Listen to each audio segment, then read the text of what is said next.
suis ravie de vous retrouver alors que nous reprenons depuis quelques semaines la route vers nos extérieurs, vers nos vies, évidemment au milieu d'autres. Je suis ravie, voilà, de continuer cette route avec vous, avec dans l'oreille les dernières conversations que nous avons pu avoir. Et puis, pour faire le lien avec la dernière que je partageais avec vous, c'est peut-être, voilà, le monde d'aujourd'hui, vu ce que nous avons vécu à cause de cette pandémie, n'a pas besoin de tranquillisants, mais au contraire a besoin d'être très éveillé, très réveillé. Et je crois que chacun a pu le vivre quand même à sa façon, en famille, seul, ou parfois avec d'autres, malgré ce confinement, a pu goûter à quelque chose en soi, à quelque chose qui le reliait à un au-delà, à de l'invisible. Vous êtes plusieurs à me dire ça, ces expériences finalement, quel que soit votre chemin de vie, quel que soit votre chemin de foi, et c'est heureux, voilà. Et il faut continuer cela parce que nous sommes devant une crise certainement majeure, une crise sanitaire, sociale, économique, et on a besoin d'êtres qui sont réveillés et qui sont peut-être des grands écoutants.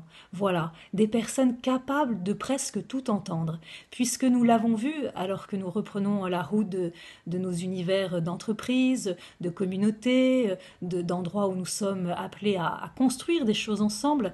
Ce n'est pas simple parce que personne n'a vécu finalement la même chose pendant ce confinement et c'est pas simple, comme je vous l'avais déjà dit dans d'autres vidéos, de se retrouver vraiment. Voilà, et la dernière vidéo, on parlait aussi d'amour inconditionnel, finalement dans toutes nos conversations, dans tous les échanges que j'ai pu avoir avec vous. On a rarement parlé de promotion, et un peu comme sur un lit où nous savons que nous allons faire le grand passage, nous parlons que des choses voilà, qui nous animent vraiment, c'est-à-dire nos relations, nos manques d'amour, ou au contraire notre action de grâce parce que on a osé aimer, on a été aimé. Voilà. Alors de tout ça, qu'est-ce que on va faire? Et j'aimerais vous inviter dans les prochaines semaines, alors que l'été arrive aussi et que évidemment les uns après les autres, nous allons nous organiser pour partir, mais aussi certainement rester là où nous sommes, puisque nous aurons pas mal d'engagements à tenir, vu les circonstances. Je vous invite au repos pour nettoyer ou pour faire de la place en votre cœur, en vos intelligences et en vos oreilles. Être des grands écoutants, c'est la c'est la chose la plus difficile peut-être. Le pape François parle d'apostolat de l'oreille. J'aime beaucoup cette expression, c'est-à-dire que voilà, on peut être missionnaire en ne parlant pas trop, mais en écoutant vraiment en soi ce qui se dit et ce qui reste à vivre et ce qui reste à être inventé avec le ressuscité aujourd'hui, dès maintenant, pour soi, pour les autres, pour le monde. Et il faut savoir aussi évidemment écouter l'autre et entendre tout ce qu'il a à nous dire, même ce qui nous ferait peur ou des mots, des situations que cette personne vit que nous n'oserions même pas vivre nous. On se l'est déjà un petit peu dit. Voilà. Mais c'est ce que je nous souhaite, de prendre du repos pour être capable d'écouter comme ça, puisque c'est comme ça que nous allons inventer, me semble-t-il, le monde voilà, qui arrive, le monde d'aujourd'hui, en faisant de la place à la parole de chacun, à la pensée de chacun, et j'ose dire au silence de chacun. Et je nous appelle les uns les autres, qui que nous soyons, quelles que soient nos responsabilités, puisque nous sommes en fin d'année scolaire, et quelle année scolaire ça aura été, à faire un petit bilan sur finalement comment j'ai écouté les autres, comment aussi je m'apprête à les écouter pour faire du neuf et pour certainement pas refaire comme avant. Et ça vaut pour tous nos lieux de vie. Et je pense qu'il faut que nous nous habitions plus à écouter les personnes que nous voulons aimer, que nous voulons servir. Et il n'est pas pensable de penser à demain, de penser vouloir les servir au mieux demain alors qu'il y a une crise humanitaire, qu'il y a des soucis évidemment d'emploi, économique, et puis qu'il y a aussi des vraies questions dans nos églises, puisque des gens ont goûté d'une façon autre ce lien avec le tout autre, et qu'il s'agit de faire place à ça.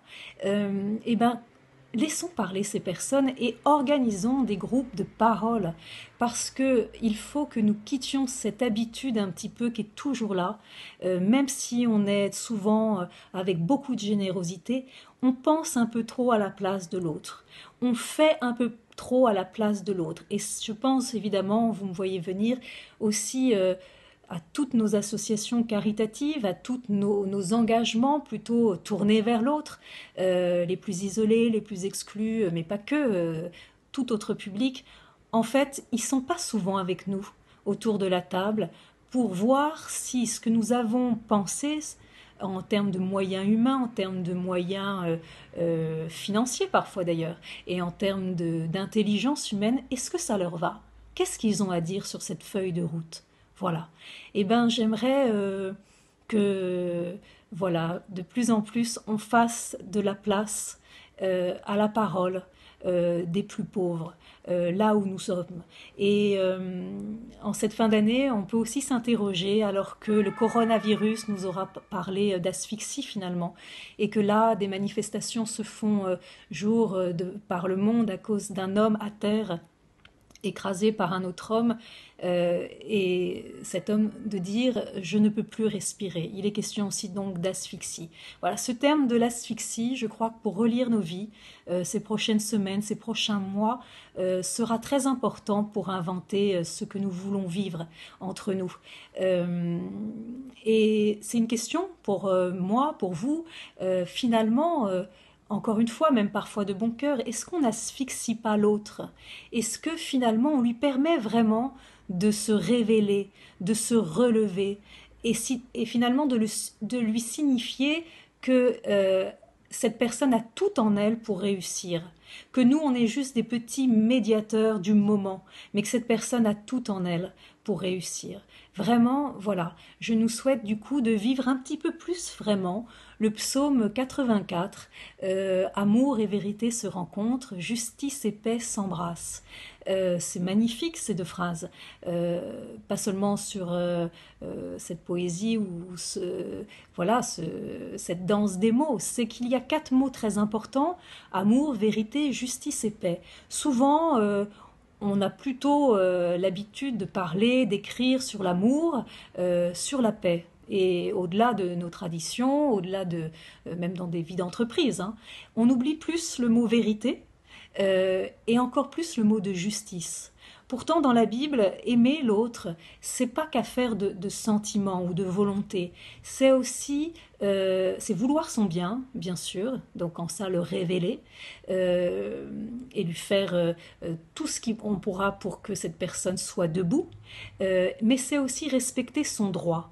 Et donc, il y a une notion de justice. Et le Christ n'aura cessé de nous demander, de nous interroger sur notre justice. Évidemment, entre des personnes, pour une société.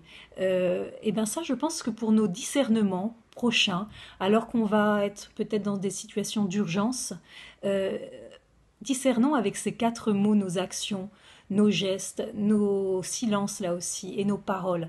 Est-ce qu'on respecte bien ces quatre piliers qui sont, je pense, ceux de l'amour durable ou de l'amour inconditionnel dont on a parlé la dernière fois. Et pour finir, je voudrais, on a parlé ces derniers temps de héros, alors que quand vous écoutez les soignants et que vous les interviewez ou que ils osent appeler ces lignes téléphoniques pour demander un peu d'aide, ils disent qu'ils craquent, ils disent qu'ils ne sont pas des héros, ils disent qu'ils ont fait juste ce qu'ils devaient faire. Et ça rappelle un petit peu ce chapitre en l'évangile de Saint Matthieu 25 de finalement ces personnes auxquelles le Christ, ou en tout cas c'est une parabole, mais dit, mais venez, vous avez fait vraiment le bien dans votre vie, voilà. Et eux de dire, ah bon, voilà, il y a une surprise, comme si ils s'attendaient pas à ce qu'on les remercie de ce qu'ils avaient fait. Finalement, on aura entendu beaucoup ça ces temps-là, de tout petits métiers, de gens qu'on ne voyait plus et finalement qui sont essentiels.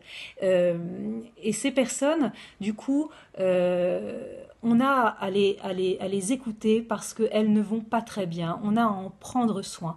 Et donc il n'y a pas de héros. Ils nous disent on n'est pas des héros.